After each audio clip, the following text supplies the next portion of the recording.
আমাদের first enemy হচ্ছে BJP. এমনকি আপনারা যদি বলেন লেফটিস্ট, আমার কোনো ইগো নেই, আমি সবাইকে নিয়েই চলতে চাই। এবং আজকে যা অবস্থা, বিজেপিকে যদি রুখতে হয়, লেফটিস্ট সবাইকে, আল্ট্রা লেফট সবাইকে, দিল্লিতেও যেমন আমরা লড়াই করব, তেমনি বাংলাতেও আসুন আমরা জোট বাঁধি।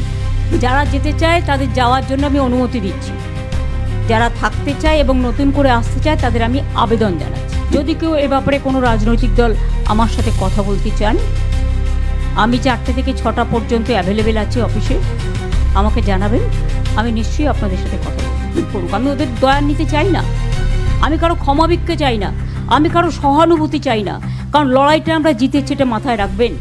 আমি আপনাদের সকলকে আজকে কবিগুরু বিশ্বকবি রবীন্দ্রনাথ ঠাকুর, যিনি আমাদের চলার পথের পাথেয়, আমাদের নীতি, আমাদের আদর্শ, আমাদের দর্শন, আমাদের সংস্কৃতি, আমাদের সম্প্রীতি, তাকে শ্রদ্ধার্ঘ নিবেদন করবার জন্যই আমাদের এই প্রোগ্রাম। দেশ বাঁচাও গণতান্ত্রিক মঞ্চ 3টি জায়গায় পারমিশন চেয়েছিল এই প্রোগ্রাম করার জন্য। একটা হচ্ছে কালীঘাট মোড়, একটা মুক্তদল, আর একটা কোথায় দোলা, ফায়ার স্টেশনের অপোজিটে, কিন্তু তাদের পারমিশন দেওয়া হয়নি।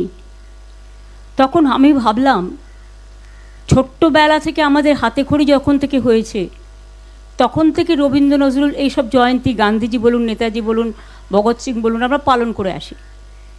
তো আজকে এমন কি ঘটলো যে রবীন্দ্র জয়ন্তী পালন করার পারমিশনও নেই। তখন আমি ভাবলাম, আমার এখানে অনেকটা জায়গা আছে আমার অফিসের সামনে, যেটা আজকের নয়, চিরকালই এটা আছে, তো এইখানে বসে কেন হতে পারে না, সেইটা ভেবেই আজকে সকালবেলা 2টো চৌকি কিনলাম। সব ডেকোরেটরদের মানা করে দিয়েছে যাতে কেউ কোনো চৌকি টৌকি না দেয়, প্যান্ডেল না করে।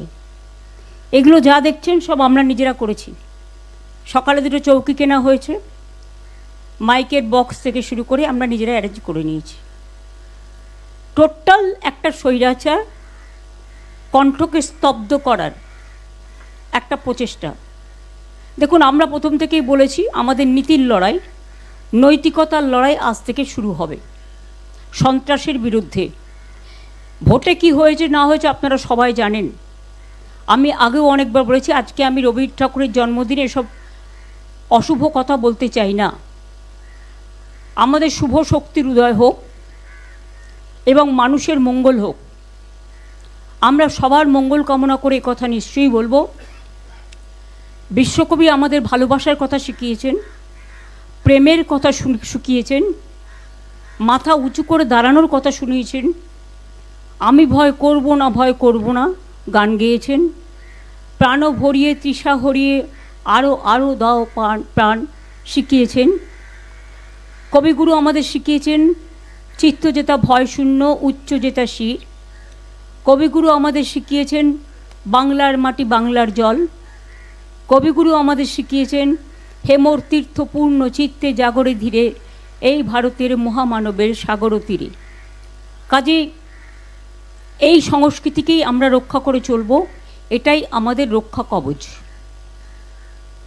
আমি আজকের দিনে যারা এসছেন, বিশেষ করে সব বিশিষ্ট মানুষদের, এবং যারা ভয় পেয়েছেন তাদের আমি বলবো, আমি কিন্তু কাউকে রিকোয়েস্ট করা পছন্দ করি না। যার ইচ্ছে হবে মানসিকভাবে, নীতিগতভাবে, তারা নিজেদের মাটির টানে, শিকড়ের টানে তারা একত্রিত হবে, এটা আমি বিশ্বাস রাখি। এবং তাই আমাদের এখানে যারা উপস্থিত হয়েছেন সবাইকে আমি অনেক অনেক প্রণাম, অভিনন্দন জানাচ্ছি। এবং কবিগুরুর এই জন্মদিন দিয়ে আমাদের যাত্রা হলো শুরু। ওগো কর্ণধার তোমারে করি নমস্কার, রাস্তাই আমাদের রাস্তা দেখাবে। আমি আজকে যে সন্ত্রাস চলছে বাংলার মামাটি মানুষের ওপরে, আমাদের কর্মীদের ওপরে লাগামহীন বলগাহীন সন্ত্রাস চলছে। এমনকি আমার বাড়িতে একটি মেয়ে থাকে, তপশিলি মেয়ে, তার বাড়িতে তার 92 বছরের বৃদ্ধা মাকেও সরিয়ে দিতে হয়েছে, কারণ বিজেপির উন্মত্ত তাণ্ডব বাহিনী সেখানে উপস্থিত হয়ে নতুন একটি গৃহবধূ এসছে, তাকে বলা হয়েছে তাকে নির্যাতন করা হবে, ভয়ে রাত 3টে তারা বাড়ি ছেড়ে চলে গেছে। অনেকের বাড়ির সামনেই হোলিগানিজম করছে, বেনো জল ঢুকে গেছে অনেক, যাদের না আছে তারা ড্রাঙ্ক অবস্থায়, এবং পুলিশ টোটাল সাইলেন্ট। আমি কিন্তু মনে রাখবেন 2011 জেতার পরে আমি কারোর ওপর কোনো অত্যাচার করতে দিইনি, এবং আমি নিজে, তখনকার তদানীন্তন চিফ মিনিস্টার ছিলেন বুদ্ধদেব বাবু, আমার নিজের বুলেট প্রুফ কার্ডটা তার কাছে পাঠিয়ে দিয়েছিলাম এবং Z+ সিকিউরিটি দিয়েছিলাম। আর ওরা যেদিন থেকে জিতেছে সেই দিন রাত্রির থেকে আমাদের সব সিকিউরিটি উইথড্র করেছে। এমনকি গত পরশু দিন আমি অবাক হয়ে গেছি যখন দেখলাম আমার ফোন আসছে না, মেসেজ আসছে না, আর কেউ আমাকে ফোনও করছে না। তারপরে দেখলাম ইন্টারনেটটাই উইথড্র করে নিয়েছে। আরে আমাকে একটু 1 ঘন্টা আগে জানাতে পারতো। আমি তো চাই ওরা উইথড্র করুক, আমি ওদের দয়া নিতে চাই না, আমি কারো ক্ষমাভিক্ষে চাই না, আমি কারো সহানুভূতি চাই না, কারণ লড়াইটা আমরা জিতেছি, এটা মাথায় রাখবেন। আমাদের হারানো হয়েছে, এটাই অতীব সত্যি, আগামী দিন প্রমাণ হবে। দিল্লির অল ইন্ডিয়ার সব লিডাররা আমার সাথে যোগাযোগ করেছেন, আমি তাদের, সোনিয়াজি কথা বলেছেন, রাহুল গান্ধী কথা বলেছেন, খার্গেজি কথা বলেছেন, উদ্ধব ঠাকরে আমাদের মেসেজ পাঠিয়েছেন, তেজস্বী মেসেজ পাঠিয়েছেন, অখিলেশ নিজে এসে ঘুরে গেছেন। এছাড়াও হেমন্ত সোরেন থেকে শুরু করে কেউ বাকি নেই। কাজেই আপনাদের, ইভেন অরবিন্দ বলেছে আমি নিজ জীবনে এত কষ্ট পাইনি যখন আমি নিজেও হেরেছি, এটা হারানো হয়েছে। আমি তাদের সকলকেই মিটিং থেকে কৃতজ্ঞতা জানাই। এবং আপনাদের কাছে একটা কথা বলি,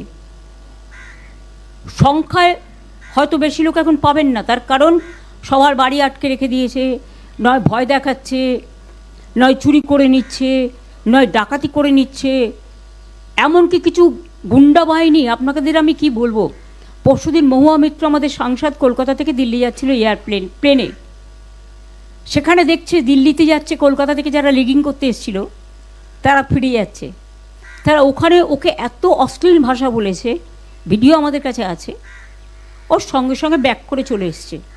বললো দিদি আমি তর্ক করতে গেলে আমি চাইনি ওদের সাথে কোনো বিতর্কে জড়াতে। আমি বললাম ভালো করেছো, এভিডেন্স কিন্তু আমাদের কাছে সব কিছু আছে, নিশ্চিন্তে থাকুন। আমরা এই লড়াইটা, কল্যাণ আছে, আমি আছি, চন্দ্রিমা আছে, কপিল সিব্বল আমাকে ফোন করেছিল, অভিষেক মনু সিংভি ফোন করেছিলেন, বললেন যা সহযোগিতা করার আমরা করব। প্রশান্ত ভূষণজিও লড়াই করছেন, মেনকাও আছেন, আমি নিজেও সিনিয়র বার অ্যাসোসিয়েশন বার কাউন্সিলের লয়ার, বিমানদা আছেন আমাদের খুব সিনিয়র অ্যাডভোকেট, অশোকদা আছেন, আমাদের বৈশা আছে, শুভাশিস আছে, চন্দ্রিমা আছে, অনেকেই আছে। আমাদের লড়াই আমরা করতে জানি, আমরা এটা করে নেব। কিন্তু এখন যেটা আপনাদের আমি বলবো যে এই সিচুয়েশনে যখন চারিদিকে সন্ত্রাসের একটা বজ্র নিঘাত চলছে, বজ্রপাত, সেখানে ভয় না পেয়ে আমি বাংলার যত রাজনৈতিক বিরোধী দল আছেন, তৃণমূল কংগ্রেসে থেকে আমি আবেদন জানাচ্ছি, যদি মনে হয় আবেদনটা গ্রহণযোগ্য করবেন, তা নাহলে করবেন না, এটা আপনাদের অধিকার, কিন্তু আবেদন জানাতে তো কোনো অসুবিধে নেই।